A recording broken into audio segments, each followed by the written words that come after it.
explosive showdown in the Oval Office. Trump and Zelenskyy clash in a fiery confrontation that shakes the political world.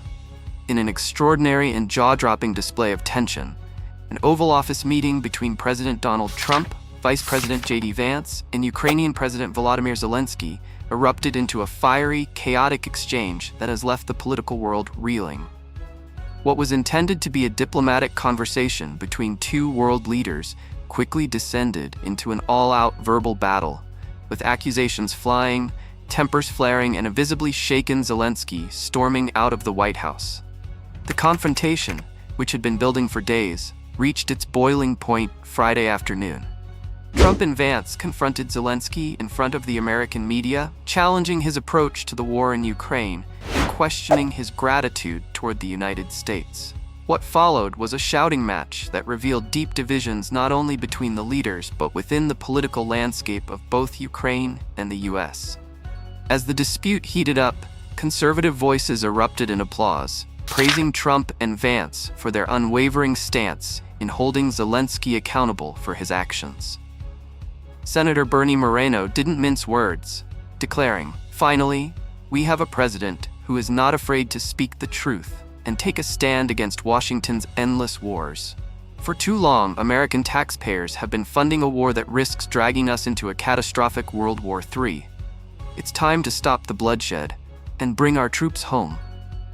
Conservative commentator Charlie Kirk couldn't contain his excitement, posting on X, "President Trump and J.D. Vance just told Zelenskyy exactly what millions of Americans have been screaming for years, right to his face. This is the kind of leadership we need. Someone had to say it." The praise for Trump and Vance continued to pour in, with former Trump campaign manager Chrysler Savita calling Zelenskyy's behavior an absolute dumma and demanding an apology from the Ukrainian president. The condemnation of Zelenskyy was particularly fierce from Representatives Victoria Spartz, who was born in Ukraine. She unleashed a scathing rebuke, accusing Zelenskyy of insulting the very country that has supported Ukraine's defense at a time when the US is teetering on the edge of involvement in a global war. "Zelenskyy is playing political games that risk the lives of the Ukrainian people," she wrote on X. "His failure to defend his country is causing irreparable damage. What he's doing now is dangerous, disrespectful, and simply wrong."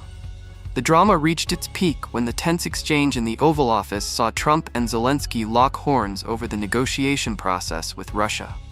Vance, showing no fear of confrontation, sharply criticized Zelenskyy for pushing American resources to the brink and demanding more US involvement in the war.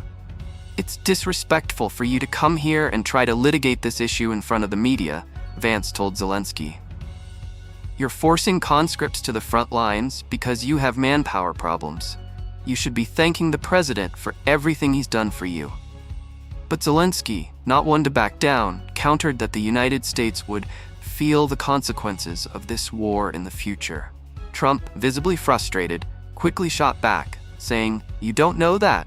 We're here trying to solve a problem, and you're lecturing us on what we're going to feel." As the back and forth escalated, Trump pointed directly at Zelenskyy and accused him of disrespecting the United States in its most sacred office, the Oval Office. The meeting, which was supposed to be a diplomatic breakthrough, quickly spiraled into chaos. At one point, a visibly rattled Zelenskyy attempted to defuse the situation by telling Trump, "God bless you." But Trump wasn't having it, interrupting, "Don't tell us what we're going to feel. We're not your puppets. We're trying to solve problems, not listen to you preach." The tension in the room was palpable as both Trump and Vance refused to back down, while Zelenskyy, sensing his position weakening, continued to defend his actions. After the intense verbal clash, the White House announced that the scheduled press conference, which was supposed to be a major moment of diplomatic announcement, had been abruptly canceled. There was no immediate word on the expected mineral rights deal that had been set to be signed that day, leaving many to wonder what had transpired behind closed doors.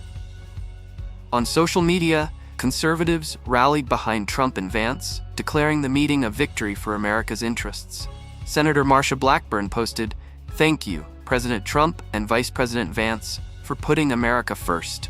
This is the kind of leadership we need to promote peace and stop endless foreign entanglements." DHS Secretary Kristi Noem was equally vocal, tweeting, "We will not tolerate disrespect from foreign leaders.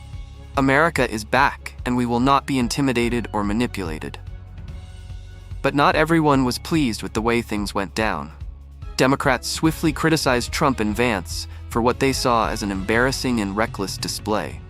Senate Minority Leader Chuck Schumer took to social media, accusing Trump and Vance of doing Putin's dirty work by undermining Zelenskyy and siding with Russia's interests. Other Democratic voices voiced concerns over the optics of a U.S. president and vice president publicly belittling a leader of a country fighting for its survival against Russian aggression. As the fallout continued to unfold, Trump took to Truth Social to reflect on the chaotic meeting. "Much was learned today," he wrote. "Through the fire and emotion, it's clear that President Zelenskyy isn't interested in peace if America is involved. He sees our support as leverage in negotiations, but I want peace. He disrespected the United States of America in our Oval Office, and he can come back when he's truly ready for peace." The dramatic confrontation in the Oval Office has set the stage for a political firestorm that will likely continue to dominate the news cycle for days to come. With tensions between Ukraine and the U.S. now at an all-time high and the geopolitical stakes higher than ever, one thing is clear. The world is watching as this historic drama unfolds, and the consequences of this encounter may have far-reaching effects on the future of U.S. foreign policy. Stay tuned, because the fallout from this explosive meeting is far from over.